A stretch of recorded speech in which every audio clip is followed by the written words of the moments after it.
All right, welcome everyone. Thanks so much for joining us tonight and spending part of your evening with us. My name is Erin Griffin. I am the Youth Climate Program Manager at the Wild Center. And we're just excited that you're here. We're excited you're here to spend time with us and to talk about solar energy. We're pretty excited. So while the Wild Center remains temporarily closed, we are still connecting digitally about lots of great topics. Maybe you've seen one of our lunchtime lives on Facebook or participated in one of our member programs, but we're also continuing our work on how you can participate in solutions to climate change that are happening right here in the Adirondacks, like community solar and supporting pollinators. And these are things that we can all participate in and can happen safely during these times of social distancing. So in case you're not familiar with the Wild Center's Youth Climate Program, we work around the globe to empower young people to implement climate action plans in their communities. And you'll see a link in the chat if you want to learn more about this. If you haven't heard about it before, feel free to explore some more of the work that we do. And I also want to give a shout out to Pollinator Week, which is part of the Adirondack Pollinator Project organized by ADK Action and other partners in the area. And there are digital events happening all week to learn about our local pollinators. And you'll see a link in the chat too if you want to join in more with other things that are going on this week. So while people are joining, we encourage everyone, if you're just joining, you're just tuning in, if you're on Zoom, if you're joining us on Facebook, go ahead and use the chat and let us know where you're joining from. We'd love to hear where people are coming from tonight. So feel free to say hi, introduce yourself, let us know where you're from. I'm joining today from my house in Saranac Lake. And I know our panelists today are actually representing many different states all around the Northeast. So we're excited to have everyone with us tonight. So also, as you join, if you are in the Zoom webinar, you'll see at the bottom of your screen both a Q&A function as well as the chat. So you can use the chat at any time. We definitely encourage you to do that, to say hi to the other people joining. And if you could use the Q&A function for questions so we don't miss any. And you can also just submit a question in the Facebook comments at any time. And please feel free to do that. We have some time at the end just for all of your questions, and we're really interested to hear what you want to know more about in terms of community solar in the Adirondacks. So that's all our housekeeping. Still glad you're here on a beautiful summer evening learning about solar energy. So today we are going to be talking about the Saranac Lake Community Solar Project. So if you're just learning about what community solar power is, it is a great option for people who want to use renewable energy but aren't able to install their own solar panels. As a customer of a solar energy project, you're subscribing to buy electricity produced by a specific array. And we expect to see more and more of these types of projects develop in New York State, as well as around the United States. But right now in New York State, we are striving to meet the most ambitious climate targets in the nation. And that is 100% of carbon-free electricity by 2040. So that means a complete shift to wind and solar and hydro. So it's a big goal. And that means all of us in all parts of New York State need to chip in. So with that, I am excited to turn it over to our guests for today. So we are joined by Conrad Karsten, who's the project manager for community solar at the Sunvestment Group, as well as Witter Swanson, who is a Saranac Lake native, but also a student of Amherst College and a member of the Wild Center's Youth Advisory Board. So thanks so much to you both for joining us tonight. Thank you. Thanks, Erin. Great. Well, yeah, I'd like to say thank you to all who have joined us so far, and excited to get started. So I will just quickly introduce myself. I am a solar developer. I work for two companies, Sunvestment Group and RER Energy Group. We're doing the financing and development of this community solar project. I am from Maryland originally, and I went to school in New England. I actually have a personal connection to Saranac Lake. Right after I graduated from college, I spent a summer working on Long Lake, or Long Lake, as a park steward with the New York State Department of Environmental Conservation. So I know the area a little bit. I would spend kind of my weekends in Saranac Lake, and it's just a really wonderful place. And it's so exciting to be working on this project in this place that I kind of stumbled across several years ago. Yeah, and as Aaron mentioned, I'm a Saranac Lake native. I grew up in Saranac Lake and graduated Saranac Lake High School. And I currently serve on the Wild Center's Youth Climate Program Advisory Board. And during my time at Saranac Lake High School, I was very involved with the Youth Climate Program. And I can't overstate how valuable the education that the Wild Center provided and the experiences from the Youth Climate Program had and kind of shaping my career path and the past experiences I've had in clean energy. And that's why I'm extremely excited to be talking about solar in Saranac Lake. I can remember, it must be, I guess, 4 or 5 years ago now, when I was in high school, our environmental club went door to door in Saranac Lake, trying to kind of pitch rooftop solar. And I think it's really exciting now to see how Saranac Lake residents can get involved in the clean energy movement, even if maybe rooftop solar is not a possibility. So I'm very excited to have this discussion with Conrad, and I guess we'll just jump right into it. And Conrad, I was hoping just kind of at the beginning to kind of lay a foundation. If you could kind of talk about solar energy basics, how it works, why it's important, and why we should have more of it. Sure. Yeah. So in the most basic sense, solar photovoltaic panels, they absorb photons from solar radiation and convert that into electrical energy that we all can use. It's great because there's very few moving parts involved. It doesn't make any noise. And, most importantly, it doesn't generate greenhouse gases like carbon dioxide. And I guess what it comes down to is, if we're going to tackle climate change, it's really important that we develop more solar farms and switch over to an electrical grid that incorporates lots of different types of clean energy. And solar is really poised to play a really big part in that clean energy transition. Awesome. That's great to hear. So could you give kind of a quick overview of how community solar works and how it might be different than, say, some other typical solar projects? Yeah, sure. Aaron, could you bring up the picture of how community solar works? It's the NYSERDA picture. I'll give her a second to do that. So typically what happens there are a couple different types of solar projects. You're probably most familiar with residential solar projects, where you've got solar panels that are connected straight into the electricity service at your home. But you also might see utility scale solar projects, which are typically much larger, and they're sited similarly to traditional power plants, where you've got a power plant far away in a remote location that's transmitting power through the transmission and distribution grids. So community solar farms are kind of in the middle of those two scales. They're medium-sized projects that are locally situated, and they produce energy that goes directly into the local distribution grid usually. So what we do is we sell subscriptions to the solar array, which you, the subscriber, can use to reduce the cost of your power bills. And the reason that you can do this is because the energy produced by the array is cheaper than a lot of other energy sources, because there's no fuel involved.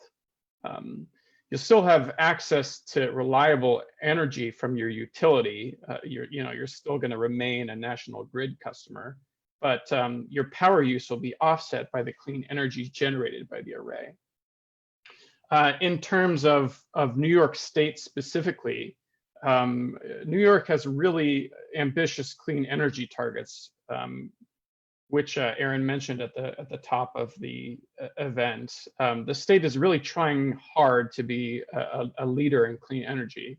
And community solar is really a cornerstone in this effort to transition New York State to a new energy infrastructure. And this is because it's a state with a really large population, with a lot of people that can't put solar on their homes or on their roofs. So community solar really makes clean energy a lot more accessible to New York residents. Awesome. And how important would you say to the success of the project is having local members sign up and subscribe to this project? Well, in a word, it's essential. I mean, those subscriptions, they'll pay for the cost of the project over time. There's no limit on who can actually participate in the project, as long as they are a National Grid customer in New York State.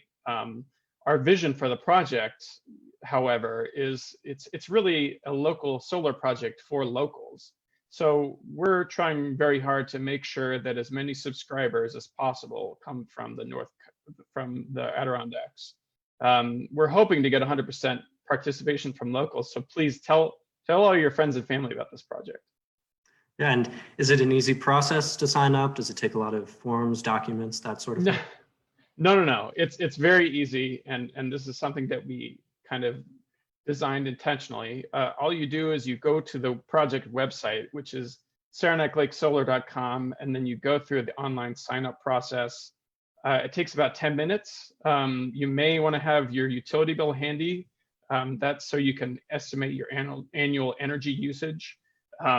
If you manage your bills online, you can actually link your National Grid account to the platform, and it'll do that for you automatically. Awesome.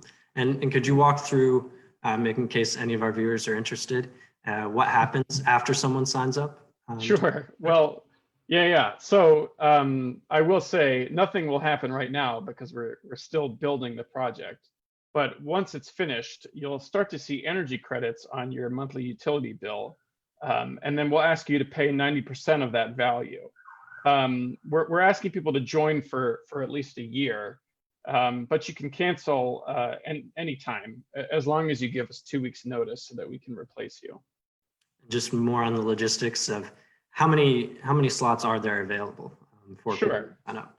Yeah, so it has to do with how much energy the array produces. So it's an approximate number. So the array produces about 2.5 million kilowatt hours annually. That number might not mean too much to you, but that's about how much power that 250 residents of the Adirondacks use in the course of a year. Gotcha. And so we talked about, I guess, from the resident side, but is it possible for local businesses, Saranac Lake businesses, to get involved? Definitely. So if you own a small business, you can enroll that business in the project. And it really goes for any small power user. So the local theater or the library could also easily sign up. We're thinking, given everything that's happening right now, many businesses are struggling. So we're excited to be able to offer, the savings on their power, on this essential service. And to that end, we're actually working closely with the Saranac Lake Area Chamber of Commerce to try and market directly to local businesses. And then we are working with one large commercial power user.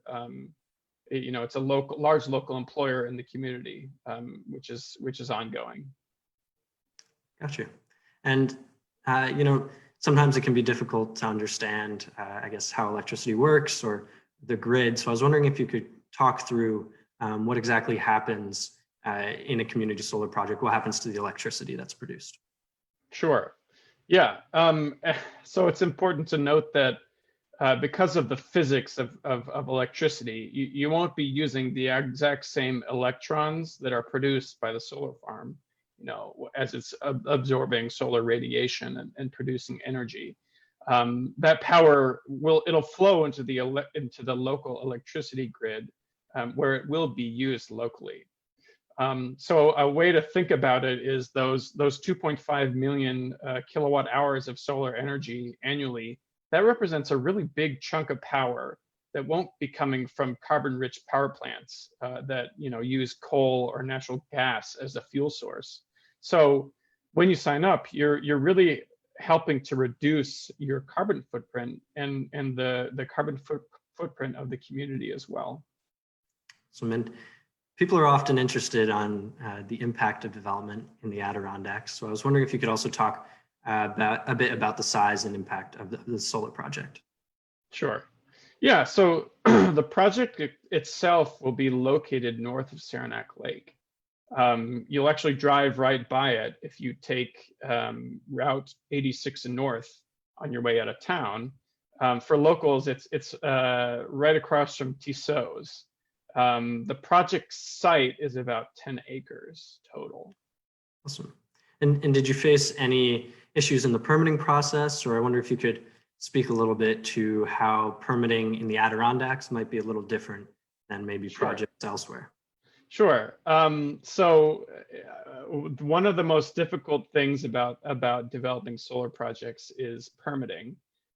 Usually you have to contend with local and state and even federal authorities in order to cross all the T's and dot all the I's and get the project built. When we were developing in the Adirondack Park, there's an additional regional agency, the Adirondack Park Agency, who, as you know, is charged with the very worthwhile mission of preserving the natural beauty of the park. So this project really ended up being a needle in a haystack. Not only did we have to get buy-in from the local authorities and the APA, we also had to find a location that could accommodate the new electrical infrastructure that wasn't already being used, and one that would have a minimal effect on the park itself. Yeah, and solar development can take up a lot of space, and I'm wondering how you weighed concerns of biodiversity while developing this project. Yeah, it's a really good question. So it mostly comes down to site selection, and also how you maintain the finished project. The site was really good because it was undeveloped and it was sparse, and we didn't have to do a lot of tree clearing, which we all hate to do. So and also there are groups like the Nature Conservancy that have conservation-friendly siting guidelines that we try to follow. It really is an important question, Witter, because more and more groups like the Nature Conservancy and other conservancy groups have been viewing solar as a mechanism for conservation, because the panels themselves, the project doesn't have a large impact on land use. And it's also important to remember that while solar panels last a long time, about 30 to 40 years, they're not permanent. They'll eventually be removed. So when we think about maintaining the site for that long, one of the things that we're doing for this project is seeding it with pollinator-friendly vegetation, and we're doing that in partnership with the Adirondack Pollinator Project. Yeah, I think that's a really interesting kind of aspect of this project. And could you speak a little bit more as to how that partnership developed? Yeah, of course. So early on, we approached local organizations to partner with them to help find subscribers for this project. And one of those was was ADK Action, who runs the Adirondack Pollinator Project. And as a stipulation for helping, for working with them, they asked us to look into ways that we could support, bees and other pollinators at the site of the project. And it ended up being really easy to select a seeding mix that would produce pollinator-friendly vegetation. That's about, we're creating about 10 acres worth of pollinator-friendly habitat there.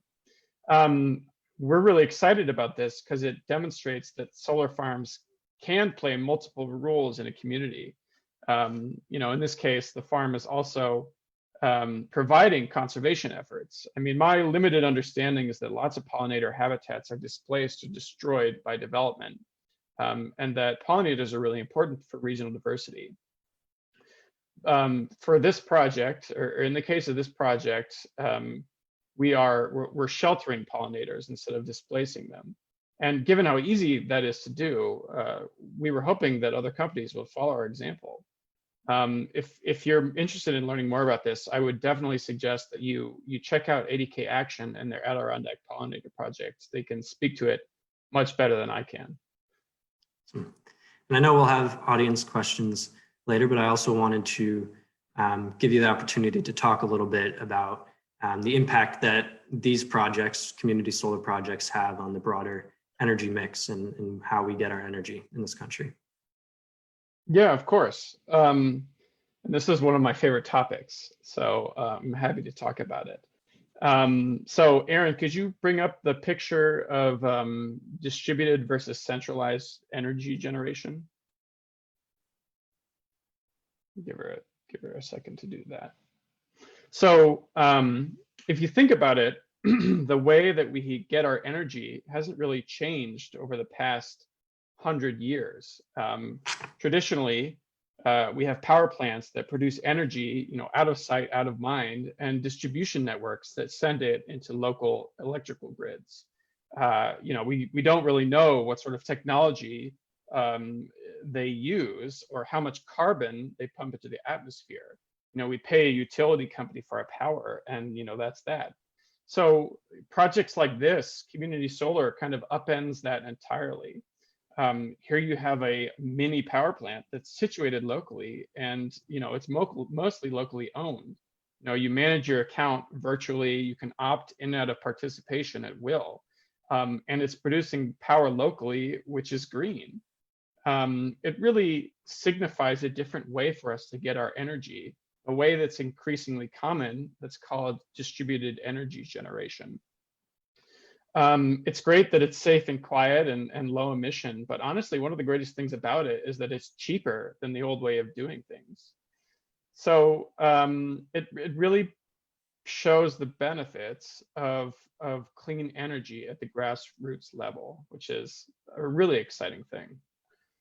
And what are some of the impacts that this has on carbon emissions? Sure. Yeah. So the project, as I said earlier, it produces about 2.5 million kilowatt hours annually. That's about the same amount of energy that's produced by 1.8 million pounds of coal, or 4,000 barrels of oil. And we actually have an in-depth comparison chart of the avoided carbon emissions on our website. So if you're curious, I would suggest that you go to saranaclakesolar.com and check it out.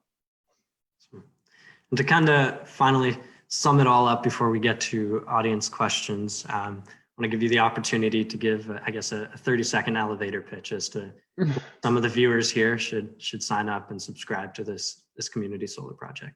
Sure, of course. Yeah, we are still a business, so happy to do that.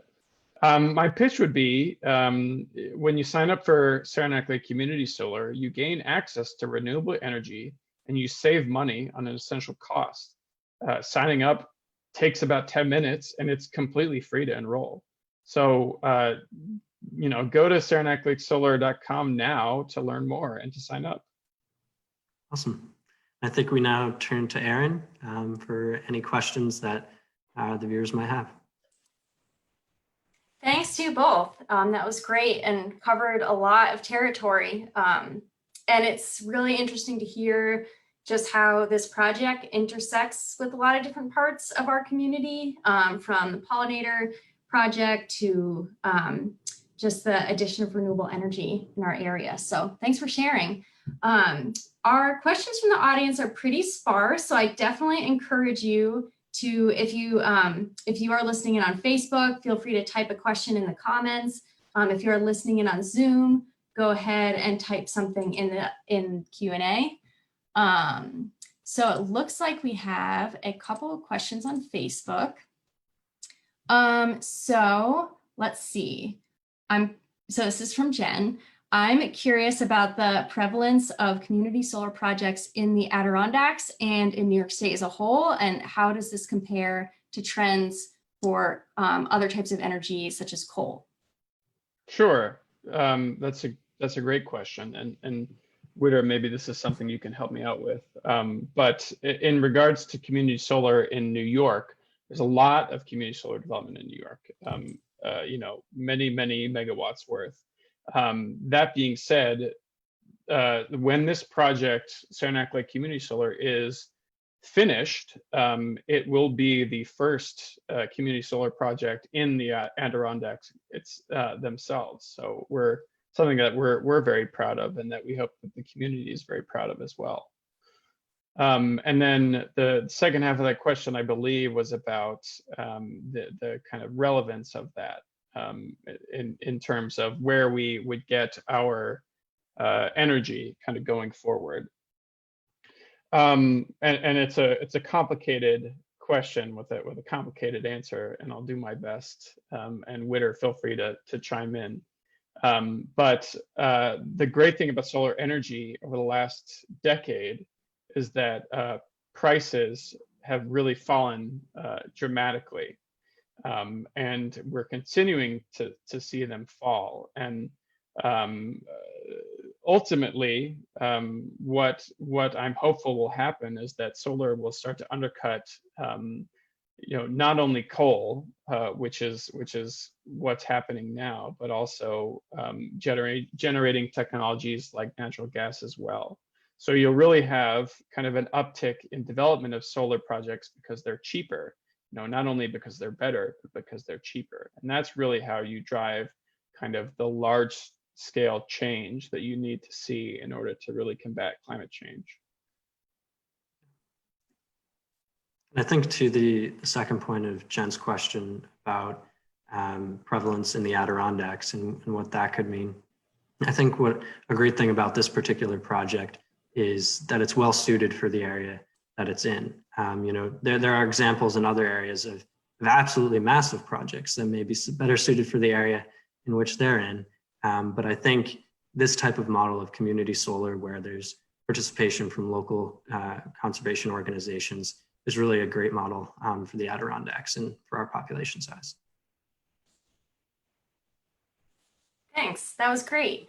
I have another question from Abby. What are the infrastructure costs or difficulties with hooking up the clean energy sources to the already existing grid, if there are any? That is a great question, Abby, and it's also a very complex question. And the short answer is that there are a lot of difficulties, and it has to do with the fact that our infrastructure grid, our electrical grid, is calibrated to disseminate a really specific type of energy. You know, the type of energy that's produced by rotating generators that are running at 60 hertz a second, and that are powered by conventional means of generating power, which is really problematic, you know, as we've mentioned, from a climate change perspective. So solar generates power completely differently from that.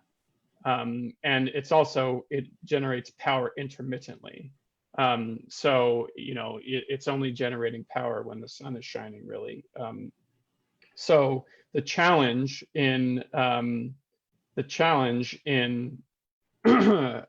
connecting to the infrastructure grid is that you need to find a way to kind of regulate that power and make sure that you know, we're not facing a loss of power on days when the sun isn't shining, and obviously at night. So there are lots of kind of ways to tackle that issue, which we're working on kind of collectively as an industry and a community and a country. But it really is kind of the central challenge of developing and expanding our portfolio of renewables is figuring out really clever, smart ways to account for the fact that ultimately renewable energy is intermittent. And Witter, maybe that's something that you can speak to from your experience in wind and offshore wind. I don't know.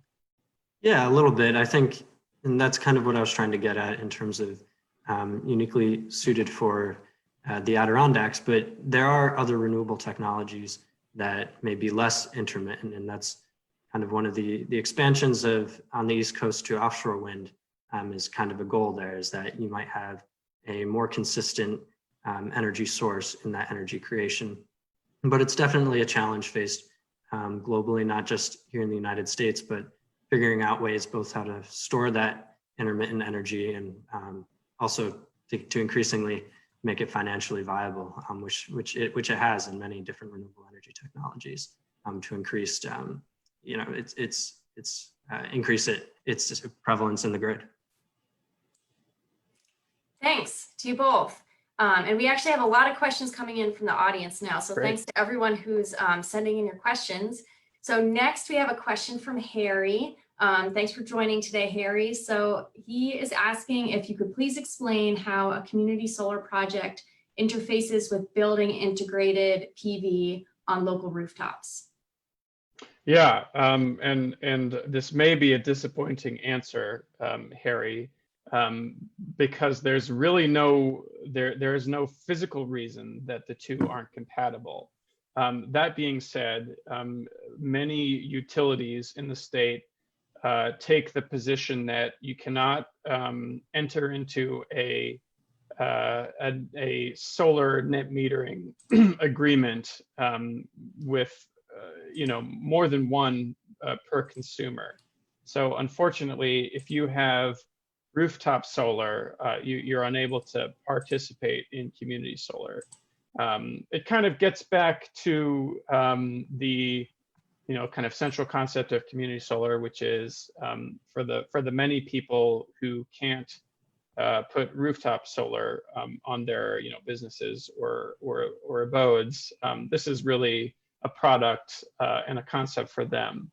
But fundamentally, there is no physical constraint, and I'm hopeful that as we see more development, over the next couple of years, that hopefully that whole concept will be revised, and you can get your energy from a variety of different renewable energy sources.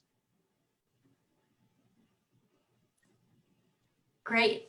All right, another question from Abby.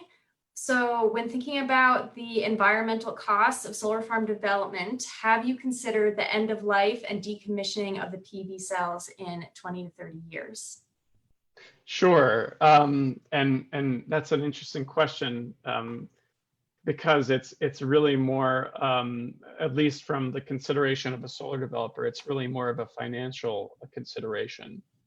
So typically what we do is we decommission the project as part of our maintenance and operations schedule. And different states will have different regulations on how you're supposed to do that. But from the perspective of how long a solar farm operates and it's useful for, typically what we see is the panels themselves are insured for about 25 years, but their useful life is actually more like 40 years. After 40 years, they're still operating at 80% of their original capacity. So at the end of those 40 years, what we typically do, and what other developers will typically do is contract to remove them. And depending on all sorts of factors, you may see another project developed and originated at that same site, but obviously it varies heavily. I hope that answered that question. Kind of a complex one. All right, another question. So from Andy, I was looking at the environmental benefits portion of your page, and to help me remember the impact of the project, can you reiterate, is the kilowatt hour production an annual or a lifetime estimate? So that's an annual estimate. So it's a projection based on kind of statistical modeling that we do as part of all of our solar projects. And the projection that we come up with is 2.5 million kilowatt hours annually. Great. All right, and then we also have a question from Silas. Thanks for joining, Silas. So he's asking, if a large number of people sign up, would the solar installation expand? Interesting question, Silas. We have looked at doing an expansion for this site, but that will depend on, I believe some portion of the site is wetlands. And so if we are going to do a modular expansion, which is something that's very possible, by the way, it would depend heavily on the siting of that wetlands area. So the answer that I would like to give is yes. The answer that I will give is maybe. It's certainly under consideration. And I will say that the way that solar farms are constructed kind of by their very nature is modular, which means it's relatively simple and straightforward to expand them if you have, you know, the capacity and the area to do so. All right, and then we have another question from Jen. Is there a demand for jobs in this sector? So the answer is yes. Excuse me. And it's an industry and a job sector that's growing very quickly in America. The renewable, the renewable job sector as a whole. I can talk to a little bit about what we do as a company. What we like to do is typically we hire local contractors and local solar companies to do the actual engineering work and design and ultimately the installation. And those are all jobs that have really seen you know, a dramatic increase over the last decade and are projected to continue to increase. Now, obviously, because of the pandemic, all of that has been thrown somewhat out of whack, but there's really no reason to doubt that trend will continue well into the future. And maybe, Witter, that's something you can speak to a little bit in the realm of wind. Yeah, and I'll mention that, but I also want to just give a quick pitch on a program in case any viewers are interested or know students who are interested. But right now in New York, NYSERDA, which is a state agency very involved with energy in New York, but they have a program right now where college students who are either from New York or attending college in New York can submit their resumes and answer some questions into a resume pool. And from that pool, clean energy companies all over New York can look through resumes and hire people. And that's in fields ranging from very technical to more policy aspects, financial aspects. And I think it's a great opportunity for if there's any clean energy firms that are interested in hiring, but also students who are interested in getting into this field. And that's usually available in the spring and you can hire in the summer, but I don't have all the details, but you can see it on the NYSERDA website.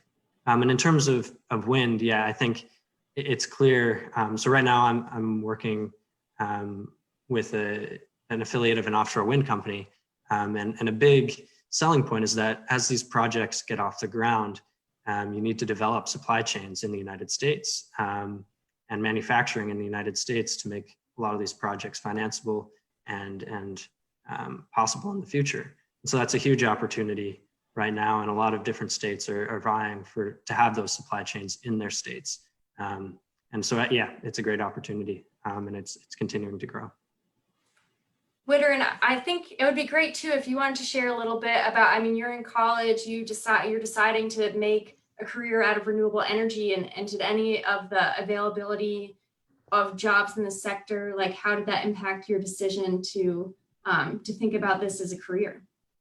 Yeah, I mean, it's definitely a consideration. You know, you want to be involved in a career field that is growing, that is new. I think that's an appeal to a lot of people. To maybe be on a semi-ground floor of a growing industry.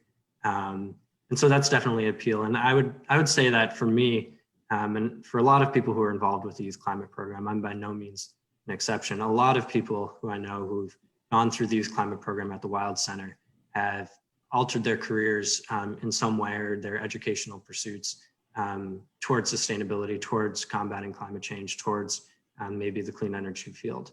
And there's so many examples I could list off, and I'm sure you could as well, Aaron. So I would say, so that aspect of it, the mission-driven aspect, was something that was very important to me. And I know it's something that the Wild Center is continuing to inspire among high school age students. Thanks, Witter. That's very kind of you. So let's see, we have one last question, it looks like. So thinking about solar use in the northern regions as a whole, how do you keep snow and ice off the panels in the winter? So this is a good question. And the most simple and straightforward answer is that we build snow clearing into our maintenance and operations schedule. The panels themselves actually do a decent job of melting snow. When the sun shines, the snow melts a little bit, and then there's a thin film of water that develops between the snow and the panel, and it slides off pretty easily. But for really high snowfall regions, what we'll do is we'll clear them ourselves. And the thing about solar energy is that because of solar science, the array is producing the most energy in months when it's obviously it's when the days are longer and the sun is shining longer. So when we think about projecting how much energy over the course of a year that the array is going to produce, we typically try and estimate. We try and compensate for the shorter days and the snow and other inclement weather when we're thinking about how much energy the array itself is going to produce annually. All right, thank you. It looks like that's the end of our questions. Thanks to everyone in the audience who added your questions. It was great to hear what people are thinking about as they're learning about and considering community solar. So I think that wraps up our time for tonight. Conrad and Witter, thank you so much for joining us and just giving your time to share this information with everyone and just continue spreading the word about community solar in the Adirondacks. We're really excited about it. What's the best way for people if they want to learn more to visit the website? Yeah, just go to saranaclakesolar.com. You can learn more about the website, and you can take 10 minutes to enroll as well. Awesome. Thank you, Conrad. And I also just want to do a quick shout out and thank you to Aaron Glocky and Nick Gunn from the Wild Center who are behind the scenes making this happen tonight.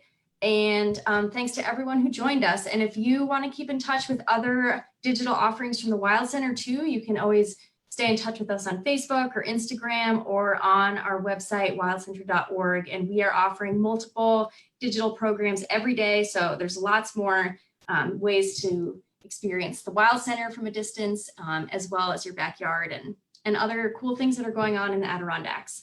So again, Witter and Conrad, thanks so much. It was great talking with you both. And I hope everyone has a great evening.